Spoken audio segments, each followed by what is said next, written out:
Our next topic is transpiration. Transpiration start करने से पहले हम ऊपर एक क्वेश्चन पढ़ लेते हैं। लिखा हुआ है, how does water reach in leaves of the tall trees. कि टॉल ट्रीज के लीव्स में वाटर कैसे पहुंचता है।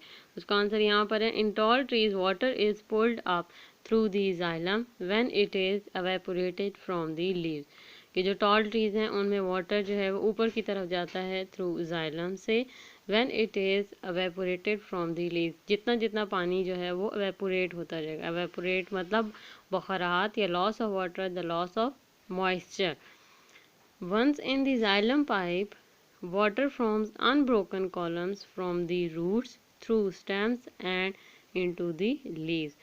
ये जो जाइलम पाइप है, अगर उसमें कोई भी उसका एक कॉलम जो है वो टूट जाता है या उसमें कोई ना कोई फ्रैक्चर आ जाता है, तो वो जो वाटर होता है जब वो मूव करता है तो वो उसी जो है वो ब्रोकन कॉलम को जो है वो दोबारा से जोड़ देता है।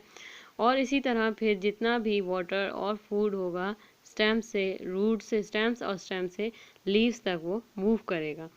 The loss of water bye evaporation from plant is called transpiration. कि जितना भी लॉस ऑफ वाटर है जो वेपोरेशन कहलाता है, वो जितना भी प्लांट में हो रहा है वो क्या कहलाता है हमारे पास, वो प्रोसीजर क्या कहलाता है, ट्रांसपिरेशन। जितना भी वाटर जो है वेपोरेट हो रहा है प्लांट में, वो प्रोसीजर हमारे पास कहलाता है transpiration. As water transpires more water is drawn from the xylem. कि जितना जितना वाटर जो है वो ट्रांसफ़र होता जाएगा उतना ही जाइलम उसको आगे की तरफ भेजता जाएगा। The movement of the water exert a pull on the water within the xylem. कि जो वाटर की मूवमेंट है वो उस वाटर को ऊपर की तरफ पुल करता रहेगा, उतना ही वाटर जो है वो जाइलम आगे उसको ट्रांसफ़र करता जाएगा।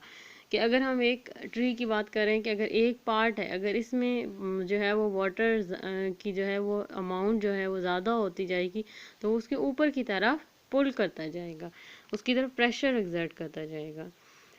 As the water moves out of the leaves more water moves up from the stem. कि जितना जितना पानी जो है वो लीव्स से जाता जाएगा, वेपोरेट होता जाएगा, उतना उतना वाटर जो है वो स्टेम से ऊपर की तरफ मूव करता जाएगा। Root observe more water from soil surrounding soil to maintain the water columns in stems and leave. कि रूट्स जो हैं वो ज़्यादा ऑब्जर्व करती हैं वाटर, कहाँ से, सॉइल से, to maintain the water columns in stems and leaves, और ताकि वो वाटर कॉलम्स को मेंटेन रख सकें जो स्टेम्स और लीव्स में मौजूद हैं।